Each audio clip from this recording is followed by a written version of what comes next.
Here I have the very latest electric SUVs, and I'm going to drive them all up the motorway to see how far they'll go on a full charge and to find out what happens when they do finally run out of electricity. Do they suddenly just conk out and leave you stranded, or do you get plenty of warning? Which of these cars do you think is going to go the furthest? I've put a pinned comment down below where you can vote. Let's do this. Buy, sell, carwow. I'm starting off in the ID Buzz. The convoy is setting off now, and we've all reset our trip computers. We're on 100% charge. It's gonna be interesting to see just how far up the motorway we get. Got a long journey ahead of me for sure, but is it gonna be as long as the manufacturer says it will be? Leaving the services now. Oh. I had to pull out in front of that lorry. That's a good thing about electric cars, even big ones like this. You've got a nice bit of instant pickup to get you out of trouble. Did that thing cruise nonchalantly past the petrol station, somewhere I never need to go. Oh look, it's got some electric charging points there by the look of it, but they're not open yet. Classic. Okay, so the first part of our journey is going to be mainly dual carriageway until we pick up the M1 and start heading north. You might be wondering why I've picked the ID Buzz first. Well, out of all of these cars, it's the one that I would want the most. I just think it looks so cool. I also like the fact that the driving position is so high. You know, everyone wants an SUV because of that elevated driving position, but this isn't an SUV, it's actually an MPV. It's based on a van. You've got these lovely seats with these armrests, so it's such a chilled experience. For now, while I've got a full charge, it might get a little less chilled later on when it starts to run out of battery. Now I probably should tell you the rules of this challenge. We're going to drive at the speed limit until our batteries become low, and when they're really low we will slow down to maximise range. As we're driving along, we're going to try and keep things consistent, so we're all setting our climate control to 20 degrees, and we're not going to use our heated seats because it's not actually all that cold today. Another thing we're doing is putting the car in their normal driving mode, so not eco, and with normal regen braking. Hopefully that'll make things a bit more consistent. Anyway, let me tell you about the ID Buzz. It's got a single electric motor driving the rear wheels with 204 horsepower, and it's good for 0 to 60 in around 10 seconds, which considering the size of it is quick enough. It's got a 77 kilowatt hour battery pack, and that's good for a range in this particular version of 255 miles. We'll see how close I get to that. Probably not that close. One of the great things about it is the design. I mean, it just looks so cool, and this has the upgraded two-tone paint job. It's lovely on the inside as well. I mean, there are some like cheap plastics which are a little bit nasty considering the price. This thing starts at £57,000. This one, £65,000. It's a lot of money, but then electric cars tend to be quite a lot of money. One of the good things about the ID Buzz being electric is that while it does look like a van, you sit up high like a van, you've got loads of space inside it and a massive boot like a van. Because it's based on an electric car and all the weight is down low, it actually drives more like a car. It's not quite as agile as the other cars in this test because it is tall, but compared to a normal old-fashioned van, it is much better. The suspension's comfortable as well, and being electric, it's a lot quieter than a van. The only thing you really notice is some wind whistle from those big door mirrors. It's a really nice thing to drive. I do like it. If there is one thing that does annoy me about it, and it's all modern Volkswagen electric cars, it's the infotainment system. It's just a little bit fiddly. I hate the way you have to use the climate through these sliders, and this digital driver's display is really small. It doesn't quite display as much information as you might like. Other than that, I love the Buzz. Right, we're going to do a remaining range check. So far, I have done 20 miles, and it's saying my remaining range is 191 miles, and I've only got 84% of battery remaining. I haven't gone that far. It's not surprising though, this thing is using energy at 1.9 miles per kilowatt hour. That's pretty poor. Let's find out what the other cars are doing. So Mercedes, what are your stats? 84% of charge, 191 miles of range, and 2.9 miles per kilowatt hour. Exactly the same range that I've got. Nissan? 93% of battery left, 223 miles of range, and 2.7 miles per kilowatt hour. Audi? I've got 90% of battery left, 184 miles of range, and 2.7 miles per kilowatt hour. Oh, that's got the least range at the moment. Tesla? Well, I am sat at 88%, which is giving me a range of 289 miles. I am currently consuming 3.6 miles per kilowatt hour. And Genesis? 90% battery remaining, 221 miles of range, consuming at 3.3 miles per kilowatt hour. Now I've jumped into the Mercedes EQA. So this particular car has a single electric motor with 190 horsepower, driving the front wheels, and it's good for 0 to 60 in around 8 seconds. And it definitely feels a little bit more nippy than the Volkswagen ID Buzz. I also think it feels a bit more expensive inside. We've got leatherette here on the door tops with stitching, which is all very nice. And the car is actually less expensive than the Buzz. It starts at £52,000, and this is the entry-level version. This is what you get for your £52,000, and it seems reasonably well equipped. I prefer the infotainment system than the one in the Volkswagen. The only complaint I have is that when it displays Android Auto, it is smaller. I think you get a bigger screen if you have Apple. The rest of it, though, doesn't feel as special as the Volkswagen. It just seems like a normal GLA, which is what this car is based on. It's not a bespoke electric car like all the other cars on test. You can get an internal combustion engine version, which is the normal GLA. As a result, it feels a little bit compromised. In some ways, it feels a bit more expensive to drive than the Volkswagen because it's a bit like more substantial feeling. The suspension just seems a little bit more car-like, a little bit more planted. Though occasionally when you do hit some sharper bumps, you do feel a bit of a jolt. One thing that I'm noticing though is it's quieter than the Volkswagen, but that's because it's a slightly more streamlined shape. As a result, you don't sit quite so high. You know, it's just like a slightly tall hatchback really, though the visibility is generally good. And because the batteries are underneath the floor and it's based on a normal internal combustion engine car chassis, you get this situation where the distance between the seat base and the floor is less than in the standard car, so you feel like there's not enough under-thigh support, so it's not as comfy as it could be for longer distances. It's also got the smallest boot out of all the cars here. It's going to be okay for most people, but if you need to carry a big load, like some people do, then it might not be quite practical enough. By the way, if you like these sort of EV range test videos, make sure you're subscribed to this channel and hit the bell icon to turn your notifications on, because we're going to be filming a really exciting one with some super hot electric cars, which I think you're going to enjoy. So make sure you're subscribed. I've now jumped into the Nissan, and I've got to say, I really, really like this car. It's one of my favourite looking electric cars, and I love the interior as well. I think it feels more expensive than the Mercedes with this Alcantara on this particular model. I've got the design of the dash, where you've got like this wood trim here with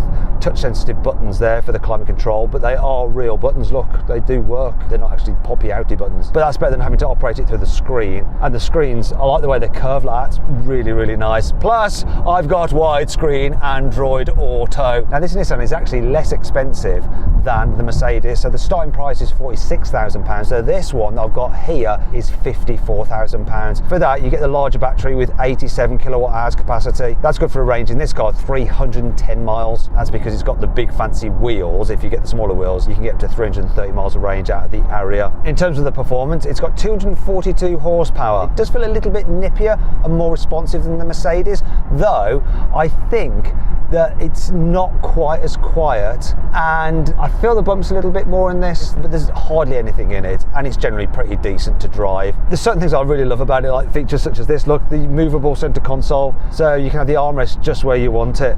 And you've got all this space down here by your feet as well, because this is a bespoke, built from the ground up electric car, unlike the Mercedes, and so they've just been able to package it really, really well. That said, headroom's a little bit on the tight side, so with this panoramic glass roof, it does it into headspace, and as a result, look, in the front, if you're really tall, you might find it a little bit close to your head. Same story in the back because of that sloping roof line. Most adults will be fine, but very tall people might struggle a bit. Other than that, it's comfy in the back. The boot, it's big enough for most people, and it's the third biggest or third smallest out of the 6 cars I've got here today. Overall, I think Nissan have done a great job with this Nissan Ariya. I prefer it than the Mercedes. I'd still rather have the ID Buzz just because it's got more character. Really, with my sensible hat on, I think this could be a slightly better car. Now let's do another range check-in. So this Nissan has 72% of battery remaining. We've got 182 miles of range ahead of us. We're averaging 3.1 miles per kilowatt hour. Mercedes, what are your numbers? I have 59% battery, which is 139 miles of range, averaging 3.3 miles per kilowatt hour. More efficient than this though. ID Buzz? I've got 58% battery left, which equals 131 miles of range, and it's currently doing 2.5 miles per kilowatt hour. It's really off the pace, isn't it? How about the Audi? The Audi has got 67% battery remaining. That equates to 160 miles of range, and I'm averaging 3.2 miles per kilowatt hour. What about the Tesla? I'm currently sat at 71% battery, which gives me 231 miles of range, average of 3.9 miles per kilowatt hour. And finally, the Genesis. The Genesis has 71% battery left, which is 171 miles, and it's averaging 3.4 miles per kilowatt hour. So there we go. I'm at Nottingham Trial Services northbound. This actually has 3 bays, but this guy's parked like an idiot. And you've got some extra little AC chargers there if you're really stuck, and these are taken as they are because of that guy's parking. Anyway, let's see if we can speak to this person here. Hi, how you doing? How you doing? You've got an e-tron, very nice car, e-tron GT. How are you finding your car? I have noticed the range drop in the winter. Right, how about charging? Do you struggle sometimes? Do you find that someone's parked badly? Or Honestly, I do. Yeah, so I do. We stopped earlier on today, and a guy in his trailer had parked across them. So it can be a bit problematic, but Indeed. Is this your first electric car? It is. And will you be going back to an ICE car? So I love old classic cars, but in terms of day-to-day, daily driver, I'll stick to electric. Well, there you go. Seems like a good plan to me. I'm now driving the Audi Q4 Sportback, and it's a little bit more expensive than the Nissan. The range starts at £52,000, though this one, £64,000. That's for 2 reasons. You can get a single motor version that's rear-wheel drive. This is the dual motor version, the 50. It has 300 horsepower. It doesn't feel that much quicker than the Nissan Ariya, even though the 0 to 60 time is a second quicker apparently.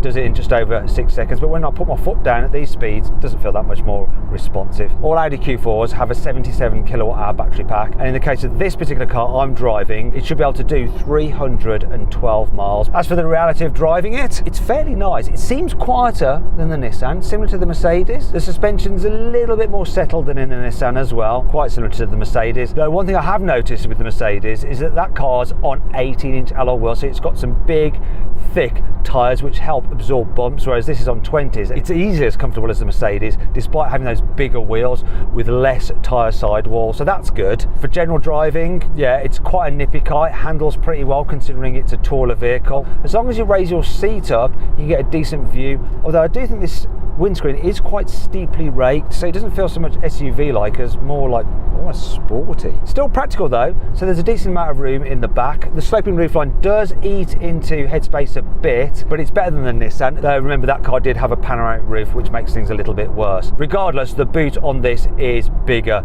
than the Nissan's. I do prefer the infotainment system in this than the Nissan though. I think it's just a little bit brighter, the screen is, and you got physical buttons that you press rather than just touch sensitive ones. I think the digital driver's display is a little bit brighter and better as well. It's a nice thing to drive. I just think that the interior, it's a little bit dark and miserable. I quite like the design, but I think the Ariya is more interesting, and the materials doesn't feel more expensive than the Nissan either, even though the actual list price is more. I've now jumped into the Genesis GV60. It's got a 77 kilowatt hour battery pack, and this is the rear drive version with 229 horsepower, and it should be capable of 321 miles. 0 to 60 is supposed to take just under 8 seconds.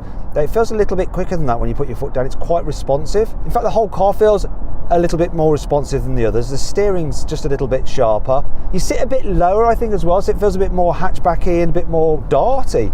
I quite like the way it drives. It's sort of a midpoint between the slightly sporty feeling of the Kia EV6 and the softer, more relaxed approach of the Hyundai Ioniq 5. But it's not surprising really, because Genesis is owned by Hyundai, so it shares the same underpinnings as those two cars, just slightly different in tuning. This car also shares its chassis with the Ioniq 6. Now if you want to see my full in-depth video review of that car, click on the pop-out banner up there for the link in the description below. What is different is the price. Genesis is more expensive, so it starts from £54,000. That means it's the second most expensive starting price of all the cars in this test, behind obviously the ID Buzz. This particular car is actually, as tested, the second most expensive after the Audi, because this one I've got here cost £63,000. To be honest with you though, it feels the most expensive on the inside. The materials are just a bit nicer, a bit posher than in all the other cars, and I love the Alcantara headlining, the light soft touch leather, the two-tone bodywork, the silvery bits here, clever way that the gear selector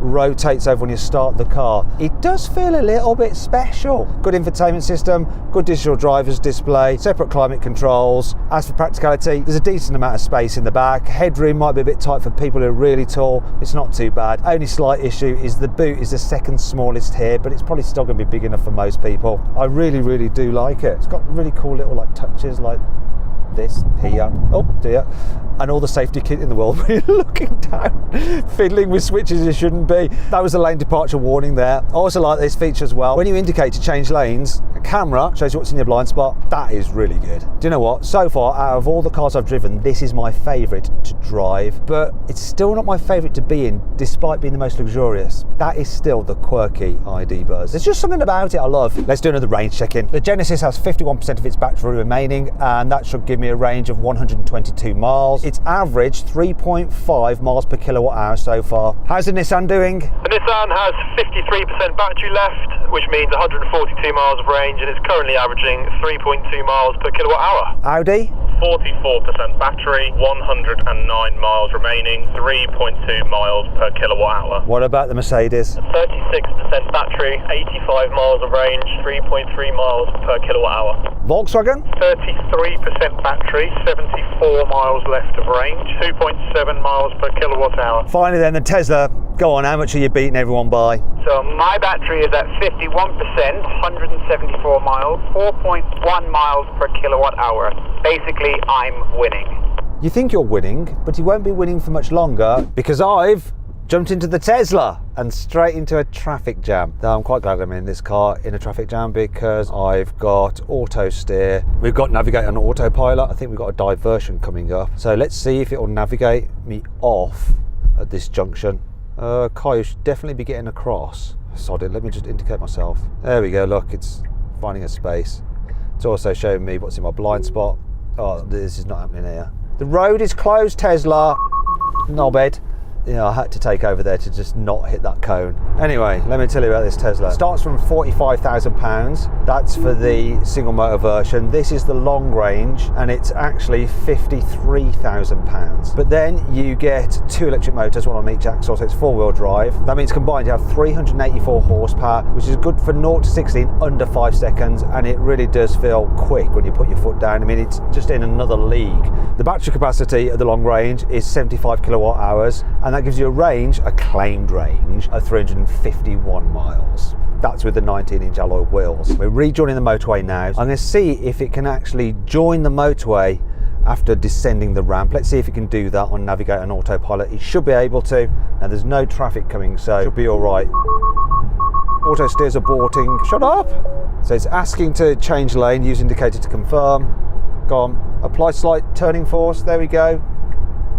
It's done that, and it's going all across. What's it doing? It just went across 2 lanes like a nutter. Let's ignore the cruise control. If you just use it basic, it's generally fine. When it tries to do cleverer stuff, it's not as clever as you hope it would be. As for the rest of the driving experience, well, the thing about the Tesla is it's got a really low dash, so the view forward is brilliant. The view at the back is awful, though you can always just go, oh hello, let's use the camera instead. And it does that thing like the Genesis where you can see in your blind spot. It's not the quietest car here. I think the Genesis is quieter, but it's similar to some of the other cars. One thing I do notice with it is that the suspension is a little bit on the firm side. When I first drove the Tesla Model Y, it was overly firm, but it's like they've made it a bit softer, which is better. One thing I do find a bit odd though is the steering. It's just a little bit too fast for a car like this. It's almost got sports car steering, but then the rest of the car just can't back up the initial promise, because it is still a relatively tall car. In terms of the practicality, yeah, there's loads of room in this car. Decent amount of space in the back. It's got the second largest boot here, and it's got a nice big boot under the bonnet as well.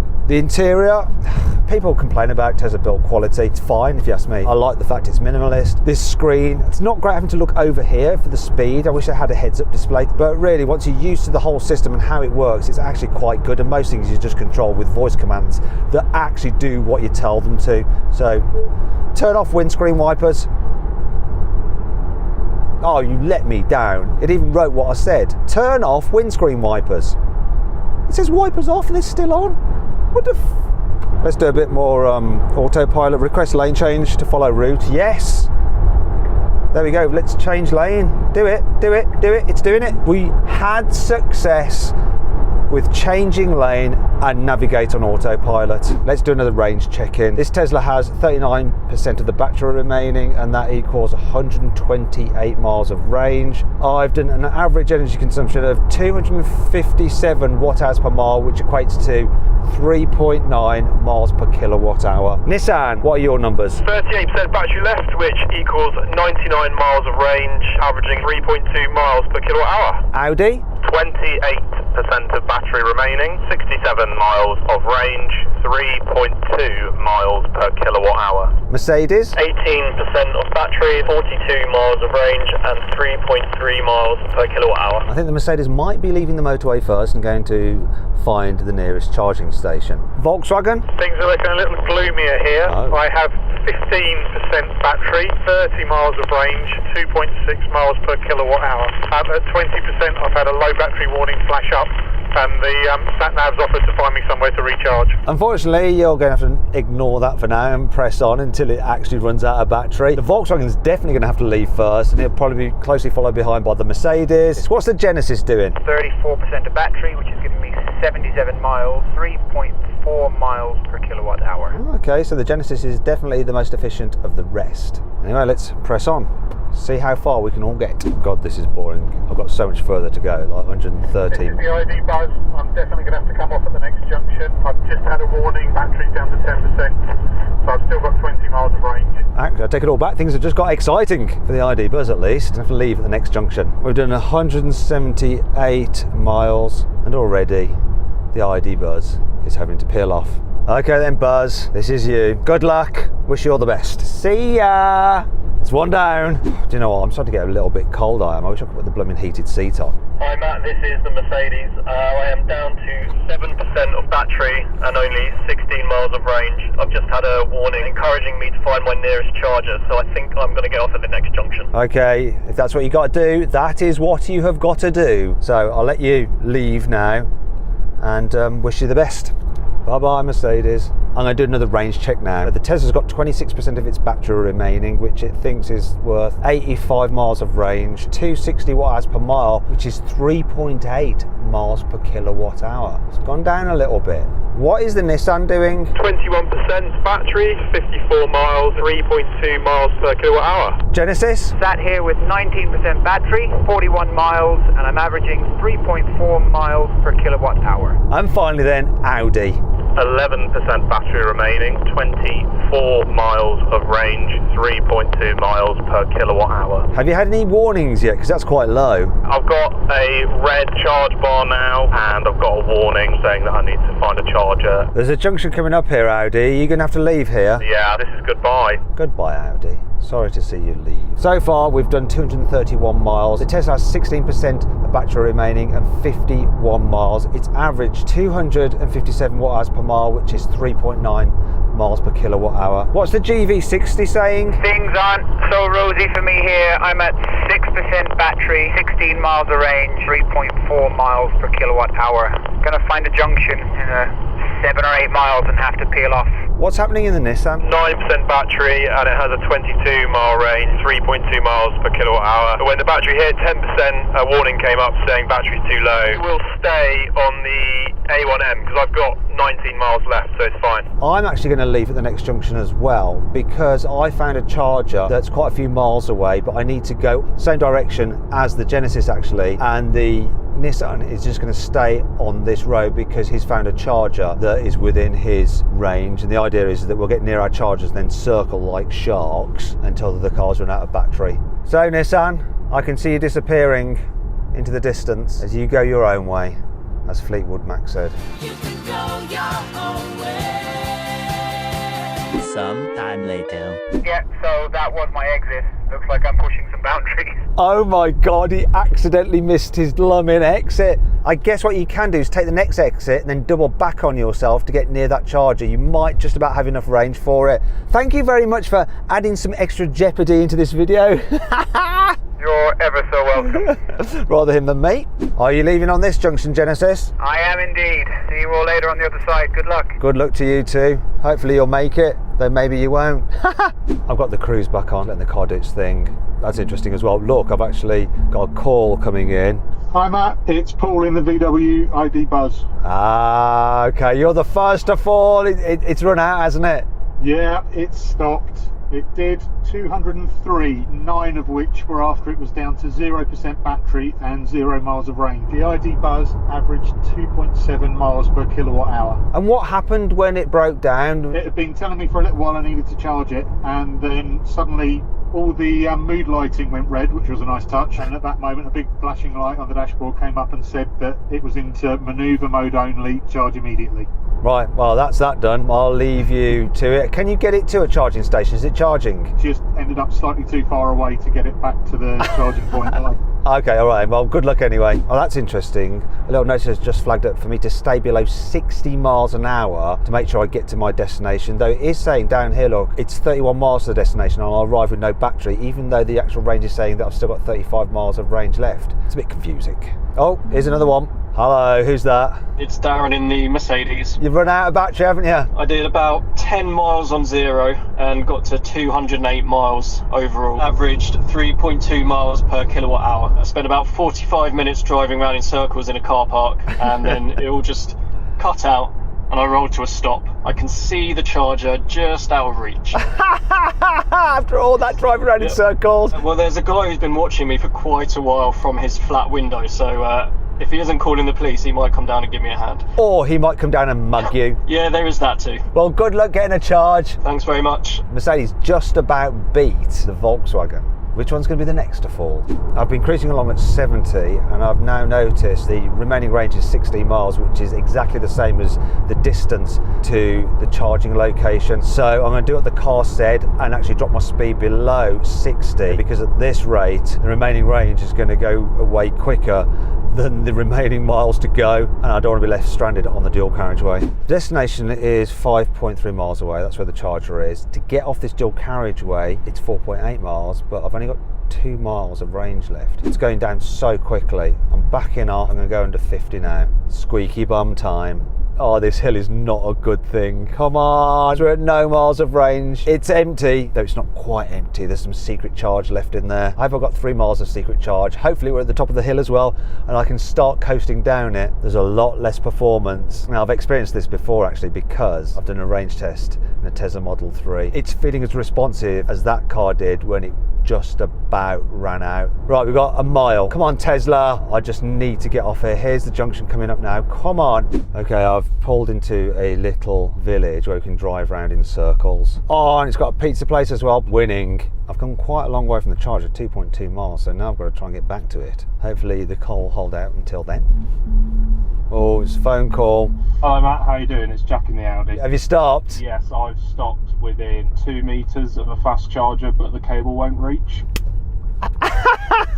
What's happened to the car? Is it like locked itself? Can't you push it? It can be put in neutral when someone's in the driver's seat, but as soon as I get out, I can't push it. But at least I'm in a charging base. How many miles did the car do? 235 miles. How many miles did it do on zero battery? I'm asking for a friend because it doesn't affect me right now. It did 11 miles. So plenty to play with there. And what was the overall energy consumption for the entire journey? 3.2 miles per kilowatt hour. That's fairly decent. Anyway, I'm going to leave you to try and find someone to help you push. Good luck. Okay, so we've got a bit of a problematic development here. I was on the phone then, wasn't concentrating. I took a wrong turn. It's 5 miles to the charging station and I can really feel that I've lost a lot more performance. I'm going to do these miles slow. This car clocked over onto zero battery at 275 miles. I'm at 283 and I've got 3.7 to get back to the charge point. Bit of roadworks here where it's single file traffic, so if I don't make it through here, that could be really problematic. Come on, make it through here. Now is not the time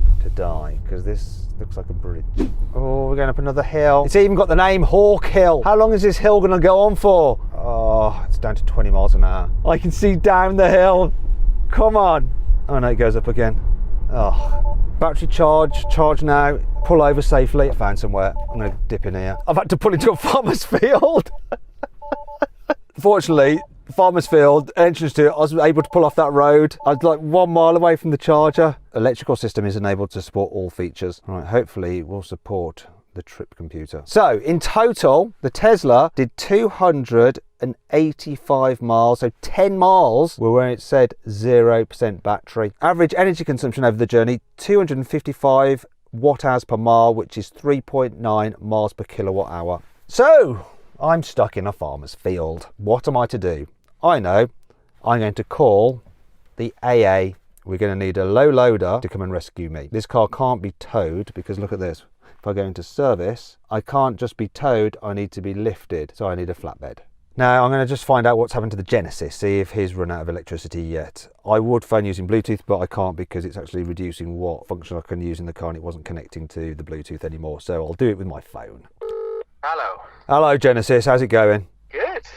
I think I've won. Why do you think you've won? What's happened? I picked my EV sat-nav to take me to my local charging station. And when I got there, there was a fence and no charging station. But I found a petrol station with a charging port 4.7 miles away, and I said, I'm going for it.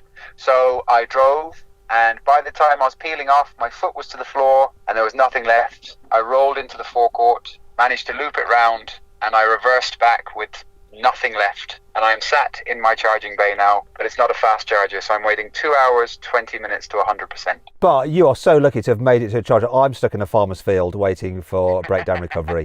So how many miles did the Genesis do before it conked out? 253.3 miles. And how many of those miles were when it was saying it had no battery left? 10. About the same as me. And what was the average energy consumption over the entire journey? 3.5 miles per kilowatt hour. That's quite good. Not quite as good as a Tesla, but good nonetheless. Anyway, I'll let you enjoy having your car charged while I sit here waiting to be rescued. Right, looks like the recovery truck has arrived. I thought I was doing the right thing by getting off the road. Can we do anything? Can we push it out?